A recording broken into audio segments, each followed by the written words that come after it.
Welcome to Interludes Extra.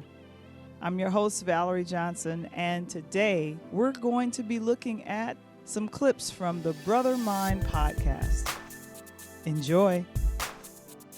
Hi, everyone. This is Valerie Johnson, and welcome to Interludes. This is when I have cast of wonderful projects on, I get excited because that is the inner writer-director in me yelling with pom-poms. A new theater company, Hand Forge Fiction, has kicked off their first season with a 9-part graphic audio drama called Brother Mine. And it's written by KC Keene and Eric Dente. And I'm excited. We have the writers and director Eric Dente and KC Keene on, along with our production person, Adam Sims, and then our actors. Oh my gosh. Welcome everyone from Brother Mine of Hand Forge Fiction. How are you guys doing today? So good. Awesome. Great. Wonderful. Great to be here. Super Thanks for having us, excited. Valerie. Yeah, this is exciting. Yep. Thanks, Valerie. And I you hear that voice, that is, I call her Beth Brewster, but professionally she's known as Elizabeth Brewster. She's the one that brought Brother Mine to my attention. And thank you so much for doing that. But right now, I want to talk about what Brother Mine is about. And I'm literally going to read what I was told. Malcolm O'Brien, that's played by Drew Drake. That's how he's known. He's a young man who was adopted into a life of privilege, returning to the neighborhood of his birth and seeking credibility from a father he's never known, and determining his own destiny and applying to his privilege to a greater cause. He finds himself at odds with everyone he's ever called a family, both old and new. And I'm literally going to start with the writer-director. It always starts with the writer. When you come up with the idea, you come up with the imagination of this. Originally, Brother Mine was written by you, Eric, and KC Keene for the stage. And the play primarily deals with themes revolving around family, race, privilege, civil rivalry, and community building and finding oneself. What initially sparked your interest to write a play like Brother Mine? I'm going to go with Eric first. That's a good question. I think that I like dealing in things that are humanist, and I really feel like when we put things into a family setting, we give ourselves a lot of opportunity for like real honest conflict resolution, and you see like an inherent empathy that just can't be taken away when you deal with family. So that for me is like where I like to focus my particular work. Working with Casey, she has her own, and we were able to have this really wonderful collaboration, and let her speak for that for sure. And KC, how was it working with Eric when you guys developed this project so many years ago? Well, it was wonderful, first of all, and it continues to be wonderful. But I did come to this story specifically with the O'Briens after Eric had already conceived it, and he had been working on it for a while before I got my hands on it. And yeah, so it is really truly a collaborative, piece of writing, because a lot of the things that are there were inherent when Eric conceived it, and I dare not touch. But a lot of the structuring of events and really focusing on an issue of credibility, which was important for me thematic wise, and building that into the script was important for me. So those are the two things. Of course, building character too, but and I think that comes naturally once you create or set or work towards creating a strong sense of place and really working on idiosyncratic voices for the characters. And once you do that, I think the credibility starts to build for the characters, and creating their backstory and how that propels them into the future was really what Eric and I have been focused on. through the So I development. liked writing dialogue and having fun and creating characters, and Casey taught me how to be a playwright. I mean, let's just be straight about it, because she really knew more about that and taught me how to actually focus a lot of really wild, crazy energy that I had going off in every direction. Oh, Thank well, you. Well, thank you. that's fascinating to me. In our current and somewhat volatile climate dealing with injustice and race relations, why is a story like Brother Mine important to tell right now in 2021? And anyone can answer that question. Man, let me jump in then.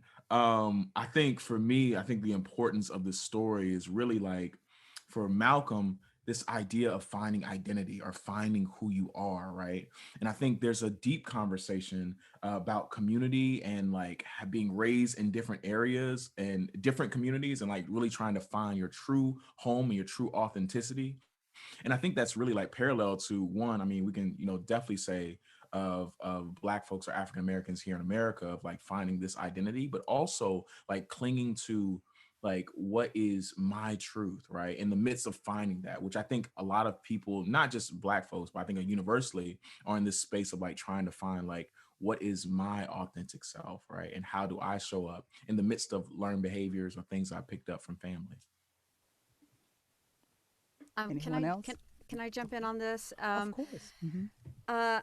I think for me, the appeal was here is someone who has had a certain perspective on life, and now that's getting completely disrupted in within her family, which completely disrupts how she perceives the world around her.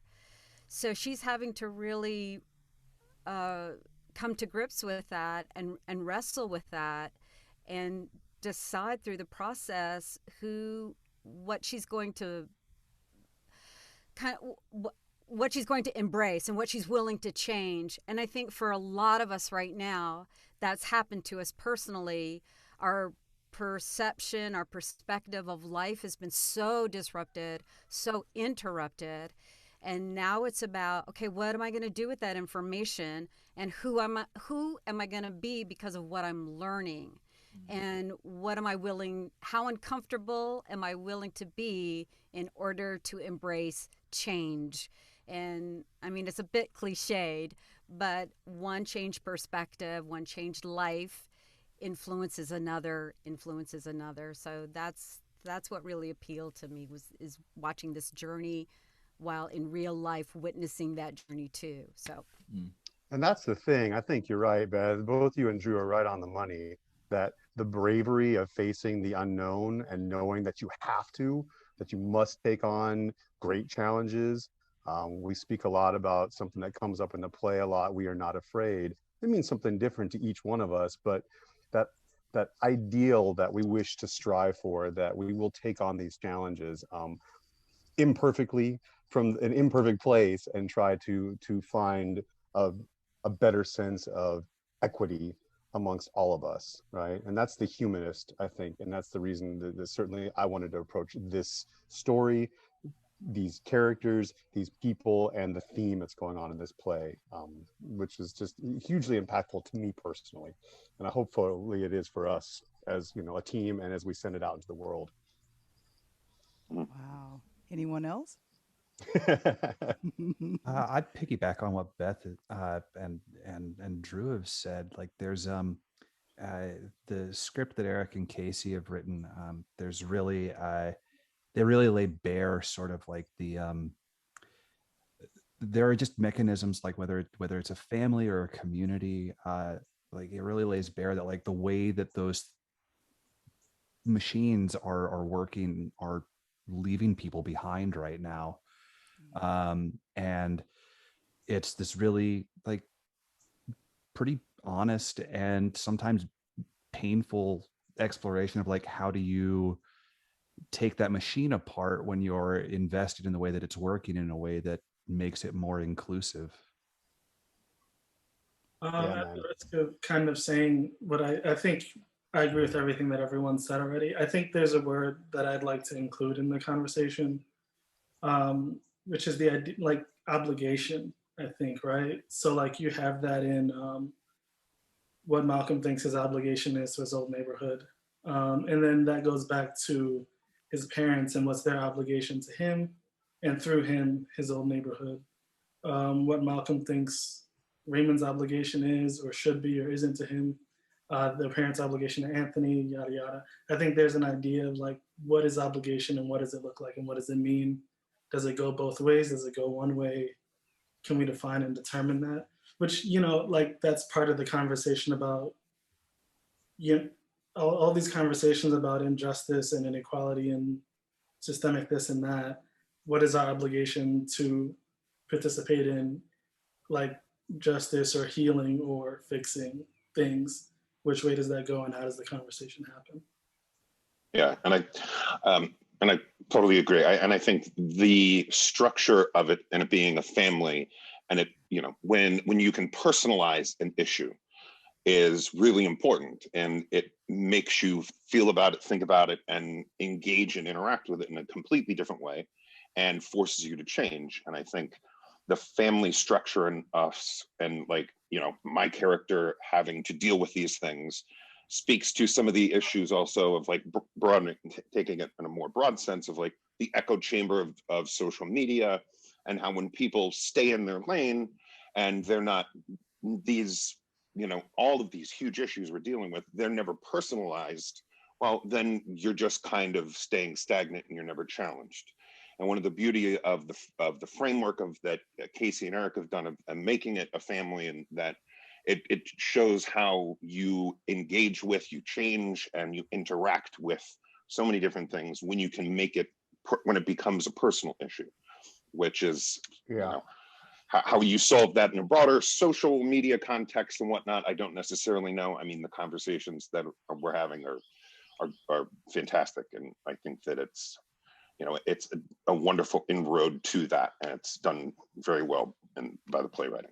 But the imperative is, and it's really important, the imperative is that we are in this story, all of these characters are committed to each other. Whether they struggle with each other, we put them in circumstances that are not easy, and then we heap on them things that are not even more easy than that, right? We give them very difficult obstacles to face, but they're inherently bound to each other and can't be separated. And I think that's one of the important things. If we were to speak to something thematically that is greater than ourselves, that certainly is it, right? The human bond that the travesty is breaking that, right? To allow that to be broken by things that fester and to not take those things on, and when you do it in a family, it's tragic, right? Going to the deathbed of somebody that you cared about, but you never spoke to for 20 years.